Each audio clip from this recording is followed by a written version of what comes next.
What's up guys, it's me again. I'm Lucky Spark and I'm your lucky farmer for today's video guys. And sa ngayon po ay papakita ko po kung paano kami nag-harvest ng mulberry dito sa Rudy Hills Farm. And ongoing po sila nag-harvest. Actually ngayon yung nag-harvest ng mulberry is isa lang kasi yung isa is nag-break pa po. And madami na pong i-harvest na mulberry guys. Tingnan nyo. So ipapakita ko yan mamaya yung mga bunga ng mulberry dito sa gilid ng ating mga greenhouse. So pupunta tayo sa kabilang daanan guys para ma-check natin kung madami na bang hinog sa mga mulberry dito sa gilid ng ating greenhouse. So mayroon din yan sa likod, kaso kaka-harvest lang nun on the other day. So dito na naman kami sa gilid naka-harvest ng mulberry. At yung mga grapes yan, pahinog na siya dito sa bay. So possibly after 15 days harvest na to, and i-tray na lang siya for future pruning. So yun na lang, tapos ng setup na ito, and punta tayo sa mulberry. Okay, so ngayon dadaan tayo dito sa arc of mulberry. Yan. So dinesign ko ito na magiging arc para for possible picking sa mulberry. Mas madali siyang picking pag ganito at hindi pa siya mainit. Yan guys, madami yung bunga. Yan. Kita nyo yung bunga? Yan. Dahil po yan sa technology. So yan. Kita nyo yung bunga ng mulberry, oh. Sobrang dami ng bunga. At nagsanga-sanga pa yan guys. Yan. Maraming benepisyo po yung mulberry.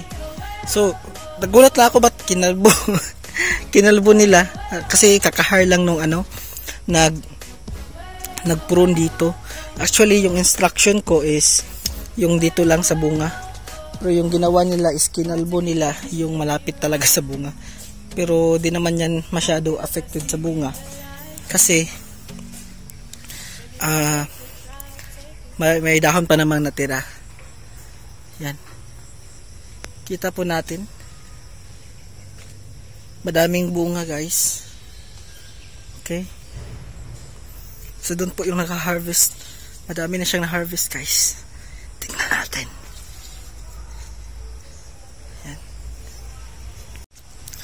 Diba? Daming bunga. Ilong ko, allergy.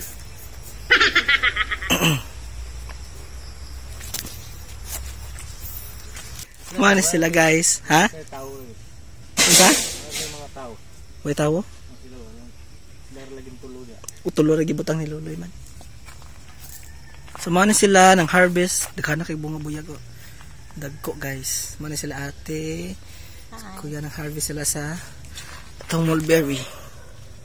Daghan pa ni. Gikan mo sa luyo nag-harvest no? Oh, padong dire ana. Or gikan mo sa unahan? Gikan mi dito. Okay, sige. Daghan pa kay bunga oh. Sulod na pod ni harvest on. Napas likod. Mana na ilang na harvest o sa kakaang napadiri. Tagsa sila kaang tapa dito.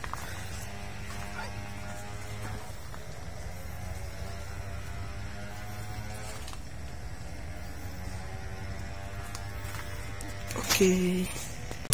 At ngayon guys ay sila muna yung nag-harvest sa mulberry at dito po tayo sa ating mga watermelon na naka-vertical. At ito po yung ginagawa ko para po hindi po masira yung mga watermelon. So ina-arrange po natin yung tubo niya para hindi po siya mabali. And para yung tubo talaga nila is parang symmetric. So hindi po kung saan sila kumakanat. Yan. So ito yan. Inaano natin sila. For example ito, nandito na yung tubo niya guys. So pinaano natin ito para dito sila tutubo sa nylon. Yan.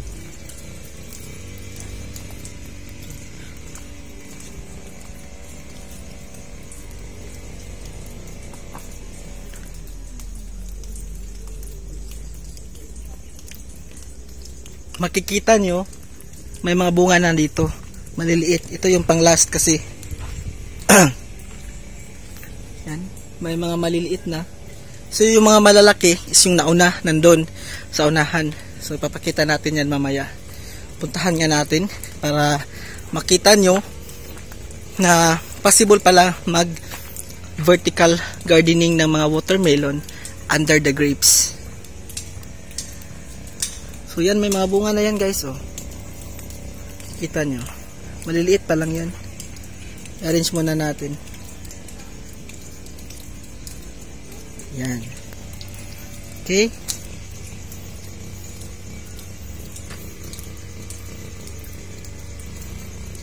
Ay.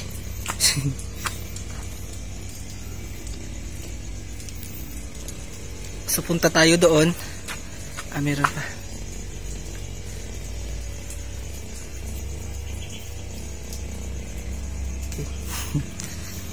Puntahan muna natin saglit yung mga malalaki na yung bunga guys sa watermelon. Dito. Ito guys, dito magsisimula yung mga may kikita na talaga yung mga watermelon. Yan, madami yan guys, more than 20 ata to na mga bunga ng watermelon. Yellow type to, yung matamis. Ito kasi yung favorite ko na kinakain sa mall. Kaya ito yung naisipan kong itanim dito sa ilalim ng grapes. Yan o. Malalaki na yung guys, mga watermelon. Parang ganito na yung iba. Yan o. Yan. Ito sa baba. Tapos, yan. So, sa mga nagtatanong, under the grapes pa ito, naka-vertical. Makikita nyo naman yan, yung ubas natin. Yan, yung grapes. Dito yung watermelon sa gilid. Oh. Yan oh. Malaki na oh. Napakaganda guys. Tapos matamis talaga ito kasi yung abono na ginagamit namin is nakadepende talaga sa stage. Hindi po kami nag-aabono ng more on nitrogen kapag may mga bunga na. Kasi yun po yung nakaka-cause ng change sa taste. Ano, malaki na talaga siya guys, thanks God. So ito yan. Sana mas lumaki pa ito, pero need pa ito lagyan ng yung parang bag para hindi siya maputol, kasi sa sobrang bigat nito may possible chance siya na maputol. Yan. Okay. So mag-grafting ako mamaya guys sa mga grapes doon sa gilid. Kaso pinaharvest ko muna yung isa. Yung iba kasi is busy pa nagtanim ng mulberry. So ngayon pinapa-under ko lang muna yung mga irrigation dito sa farm. 4 lang kasi yung tauhan dito. So need kong sumali sa mga trabaho nila. So ito naman yung pipino. Ito yung tinaanak ko dati na maraming harvest. Pipino siya guys, marami yan oh. May mga bunga malalaki, tapos need na to i-harvest. Guys oh, pipino. Pipino guys.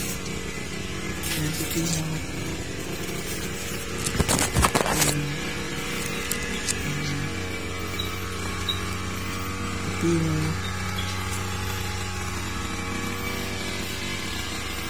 Need na tong i-off kasi yung irrigation i-check ko pa yan mamaya. Dami yan. So magba-vlog ako, mag-harvest kami ng pipino baka mamaya guys. Madami yan oh. Nandun pa yan sa unahan. Madaming pipino dito. Yan.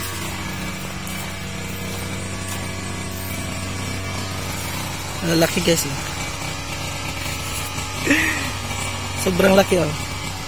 May mga pa, tinik. Yan.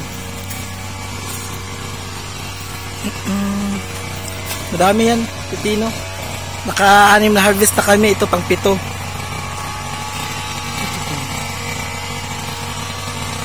Tapos yung tinatanong yun na grapes na kapag natining na namin din gahapon, natapos na kaming mag-pruning dito. Doon naman sa likod yung i-finalize ko. Tapos ito yung grapes namin dito sa front, sa bay 2. Makikita nyo yan, mga ubas. So yung iba nag-start na sila ng paghinog. Yan o. Okay.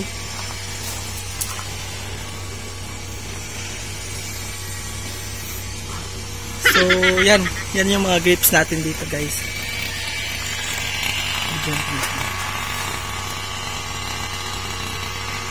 Mga ubas, madami yan, guys. So, makikita nyo naman sa likuran natin, marami yung mga grapes. Yan. Tapos dito sa kabila yung mga pahinog na po na mga ubas.